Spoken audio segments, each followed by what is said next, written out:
Good morning mga kapatid. So, ito tayo ngayon. Ating first vlog ngayong 2025. Ayan. So, from 165 na kalapate, ito na lang yung natira sa atin. Ayan. Tatlong YB. Tapos yung mga pares natin. Mamaya ito ba? Pakita ko sa inyo.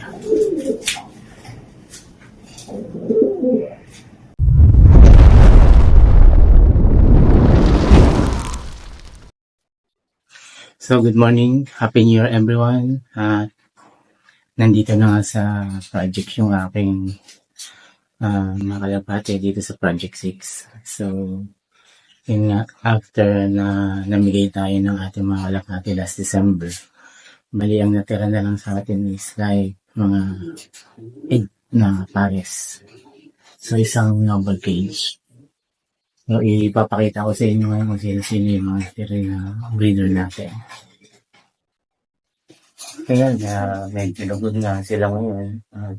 Nagbabagsakan yung mga balahibo. So, kailangan natin ulisin. Linis muna tayo. Ayan.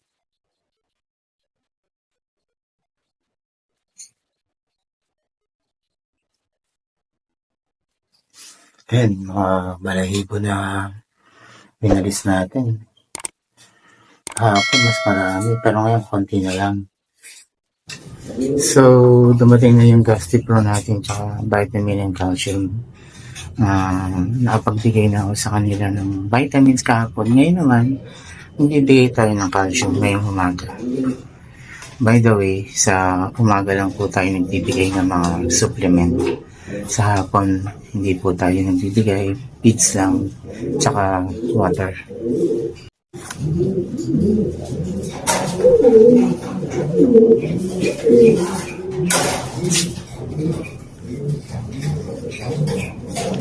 Good.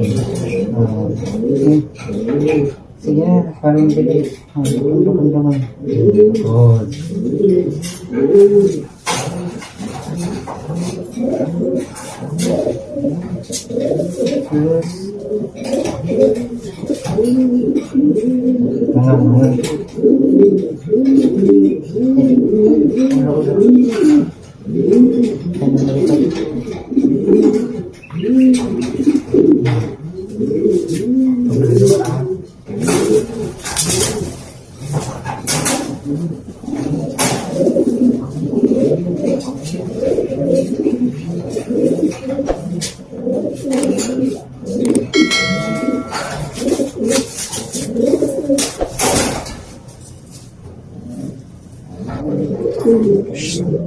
Ikaw, masyado kong mapalaga.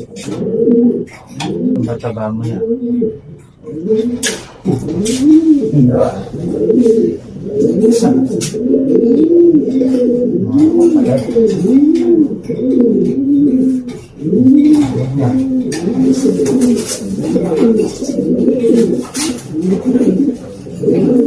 Meron mo na.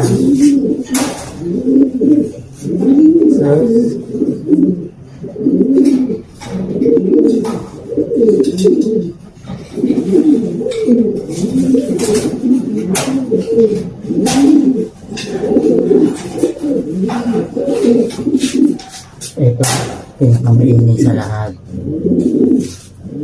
Nakakainit din niya. Ikaw talaga. Inisin mo yung kasawan mo. Dugon. Dugon.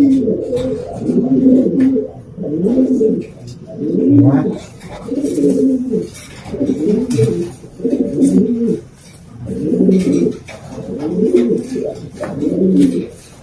Ayan guys.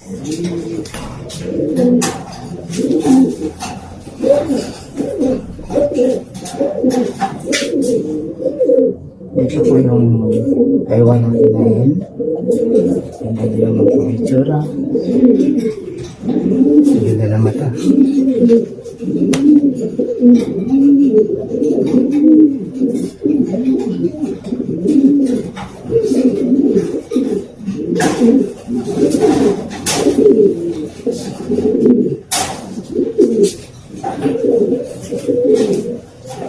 Yun, ito patapos na rin yung lugar. Ayan, tingnan yung mukha niya.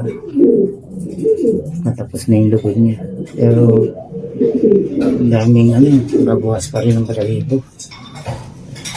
Babaksakan. So, kailangan natin sila bigyan ng vitamins kasi nga, nakatawan nila.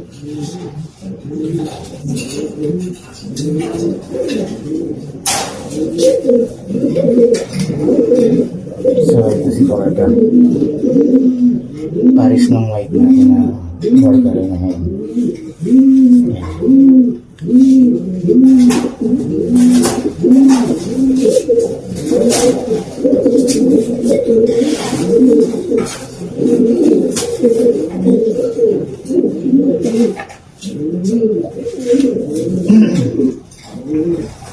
Isa si breed natin. Yan. Nagpapares. Tapos lulugon din. Molting din. Yan. Masyadong inagrubyado niya. Thank you.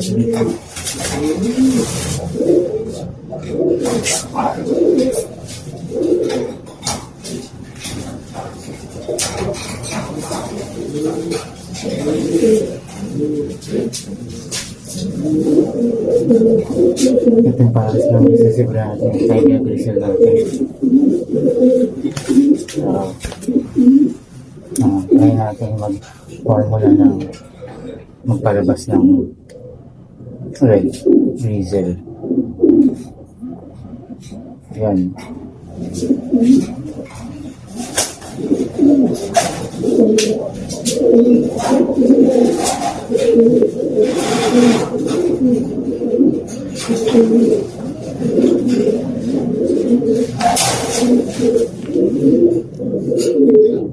Ito yung yun natin na pencil. Siya.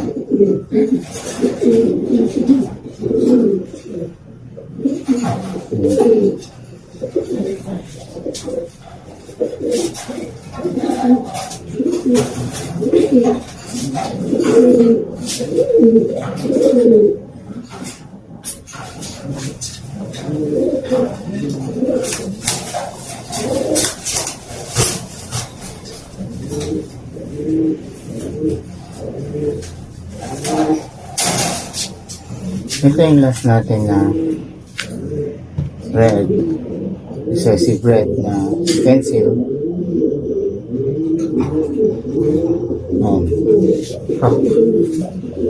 Excessive red pencil na cup.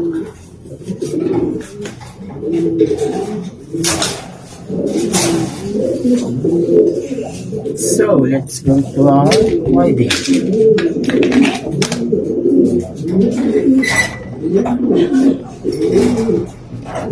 Yan. Ito yung mabait nating stencil na YD. Spread. Yan. Bata pa to, so pinamamature pa natin. Vitamins. May calcium pa lang. Lagyan na natin ang calcium.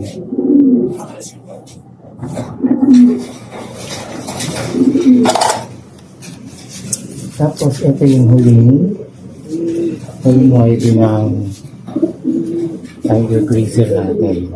Yan.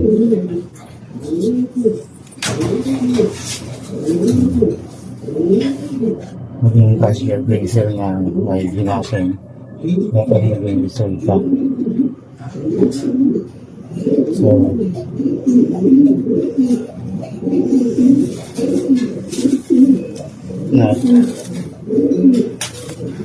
papahingal mode po siya.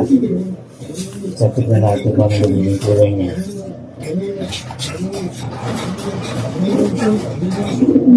Tapos, yung cancel natin na ito ang nilabas. Ayan. Mold and then, tignan natin kung yung final result niya. Ayan. Ganda na tuloy ng buntot. Pero, yun nga, nag-mold.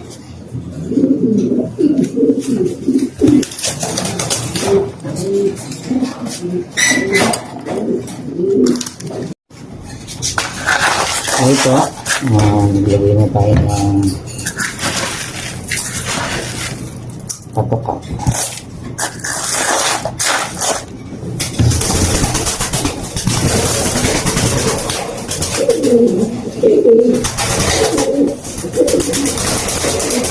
Nilagyan natin ng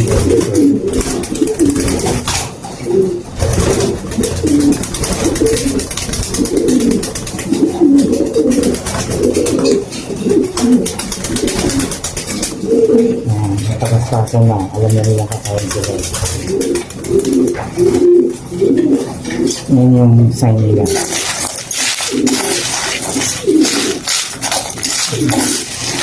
Happy na yun, kakain na kasi.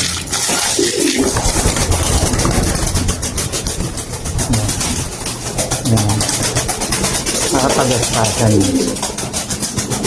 pinakakain na yung mga yan, ganyan. Yan yung sign nila na alam nilang kakain na. Papagaspasan na ng taktak. Yan yung pinakasign nila. So, tapusin lang natin yung paghahayo ng ating pataka. Yan, bibigyan na natin sa kanila.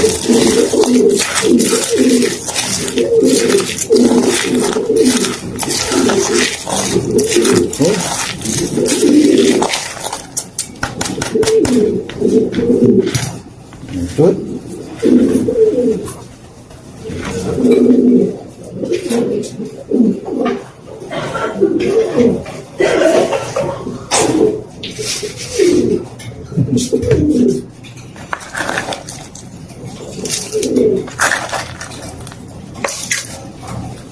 Para sa dalawa na yung dito muna.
Yung isang ganito sa isang pares na yun.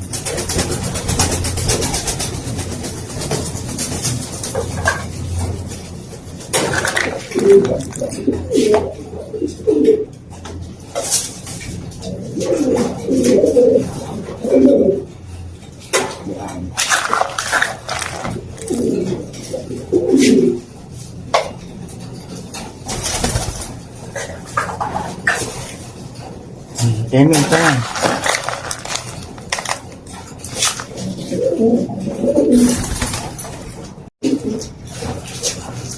Amen, ito lang. Amen.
Ito yung unang pares natin, yung Tiger Freezer. Sila po yung Lion sa atin. Sumunod yung Hetero at saka si Whitetail, yung tatay ni Temi. Yan, tatay ni Temi yan. Tapos, recessive bred na stencil na pair. Yan. Naiwan din sa atin yung white feather. Dito na yan. Tapos iniwan natin si Borga. So pinarisan ko siya ng puti. Dati brown din yung pares niya. Pinarisan ko siya ng puti na medyo bata. Pero lubon pa ngayon eh. Kaya ayan. Andayin natin. Although nagpares na sila, wait na lang natin yung magiging result. Tapos, yung ating all-time favorite, yung ating foundation, at kauna-unang inakay sa ating loob, si Temi. Pares niya ngayon yung Taiwan na blue bar. Yan. Pag nakita niya ako, alala niya na nilalaro ko lagi siya, lalo na bata pa siya. Nakalapit agad sa pintuan. Ate, liga. Come here. Liga. Kapit. Sus. Sige na. Pang serve natin breeder is yung tiger, white tiger grizzle natin. Pinaris natin sa recessive bred. Ayan. Tingnan natin kung ano magiging result nila. Then, ating final stencil is recessive bred na stencil at saka yellow. Ayan. Medyo bata pa yung yellow kaya hindi pa pumapalis kasi pinapalisan na rin naman siya. Ayan. Tapos ito na nga yung huli, yung tatlo nating YB, stencil, spread, red bar, at saka yung anak ng grizzle, at saka ng isang stencil natin. Sila yung mga naiwan sa atin. Medyo mainit dito sa pwesto, pero overall yung natira sa atin is 8 pares at saka 3 YB. Tapos tignan natin yung magiging result nila, and paunti-unti ko pang inaayos tong pwesto nila. Pag naayos na, papakita ko rin sa ating video. Yan, mga box pa kasi dito. So yan, ayusin natin yan, lilinisin natin unti-unti lang kasi after ng trabaho ko doon ko sila naasikaso. Gabi yung work ko kaya medyo hindi tayo goods, pagod na tayo bago sila harapin. So yan, sa ngayon ganun muna yung setup natin, tapos mag-update na lang tayo.